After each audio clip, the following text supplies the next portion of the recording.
आज से सिर्फ लाठी है, हम तो लाठी चेंज करो, लाठी चलाना सिखाते हैं। लाठी को चेंज करो, बंदूक सिखाना चलो। बजरंग दल ने बंदूक सिखाना शुरू किया। मैं बजरंग दल के सबसे पहला पूरे देश में वर्क चलाने वाला आदमी हूँ। सन 87 में सबसे पहला वर्क किया मैंने गुजरात में। 7 बच्चों को लेके पढ़े किया 87 में।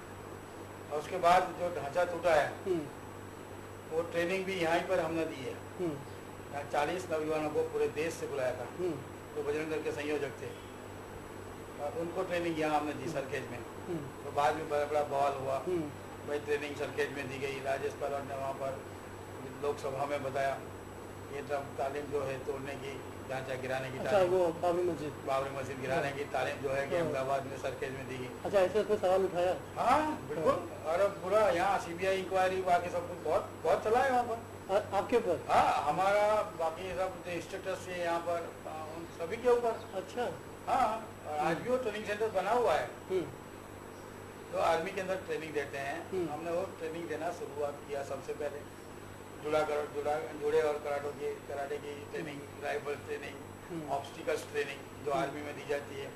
30 फीट रोप चढ़ना, मंकी रोप करना, एक दीवार से दूसरी दीवार कैसे जाया जाता है, ये सारी ट्रेनिंग हमने 15 दिन की जो यहाँ पर की। तो आज भी चल रही है, अभी पूरा हुआ है, अभी चल रही है, अभी भी चल रही है, पूरे देश में चल रही है।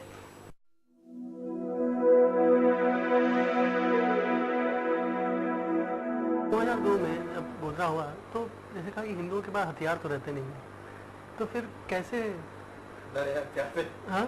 क्या सही लगे तो कैसे हथियार कैसे आया? वो बातें नहीं, कुछ बताइए ना। मैं लिखूंगा नहीं, नहीं लिखूंगा। मेरी खुद की गन की फैक्ट्री, मैं ही पटाखे बनाता था, क्रैकर्स बनाता था। जी।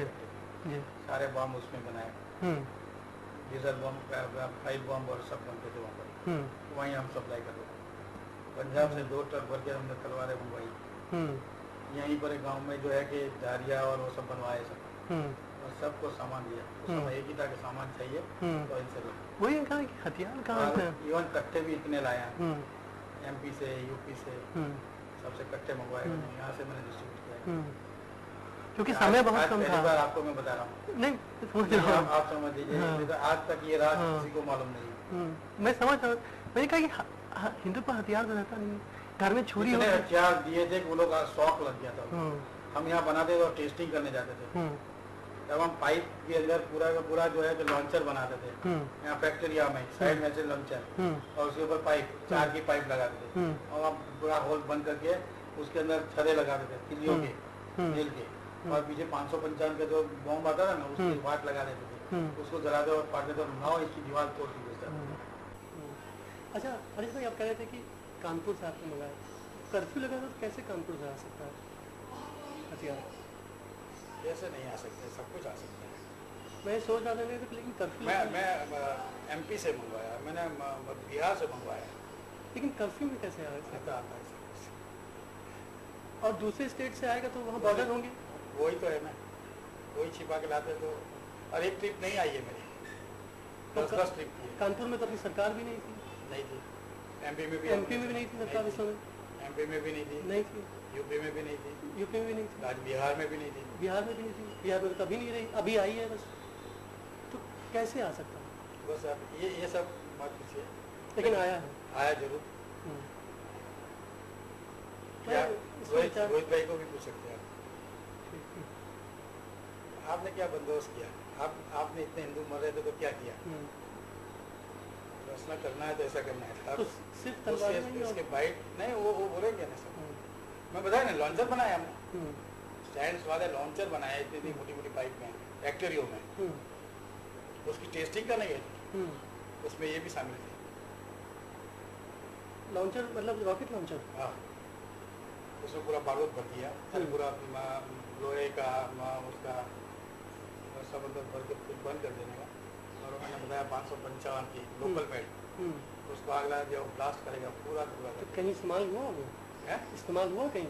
अरे बॉर्डर पर तो इतना सारा कि इनको आश्चर्य होगा कि कैसे ये सब आया है। नहीं, अपने अहमदाबाद में इस्तेमाल हुआ? हाँ, अहमदाबाद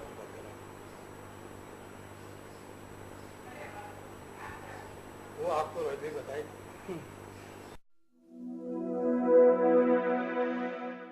जब जिस दिन गुजरा हो उस समय नरेंद्र भाई को क्या प्रतिक्रिया दें? ये मैं नहीं बता सकता हूँ, क्योंकि लेकिन फेवरेबल थी, इतना कह सकता हूँ, क्योंकि ये हमारी आपस की उस समय की मिलाप थी। कुछ तो बताइए नरेंद्र भाई, नहीं क्या उनका क्या? उनका फेवरेबल था। हाँ। लेकिन हम ये क्योंकि स्टेटमेंट हम नहीं कर सकते हैं। जो उन्होंने किया है ना, वो शायद किसी मुख्यमंत्री ने नहीं किया होगा। मैं कहीं इसको कोट नहीं करूँगा, मैं वैसे भी आपको कोट नहीं करूँगा कहीं भी किसी किताब में। तो उन्होंने जो 3 दिन का मोहलत दिया था, हाँ। जो भी करना चाहो कर लो, 3 दिन के बाद में बंद कर दूंगा, ये उन्होंने खुलेआम कहा था। और 3 दिन के बाद बोला कि आप बंद कर दो, और सारा बंद हो गया। बंद हो गया 3 दिन के बाद? 3 के दिन में आर्मी भी आ गई, सब कुछ आ गई। 3 दिन का मोहलत दिया था, 3 दिन में जो कुछ करना करो, कहा उन्होंने। यस, मैं इसलिए कह रहा हूँ कि वो जो कहा है वो कोई भी मुख्यमंत्री नहीं कह सकता है। आपसे बात हुई थी उनकी?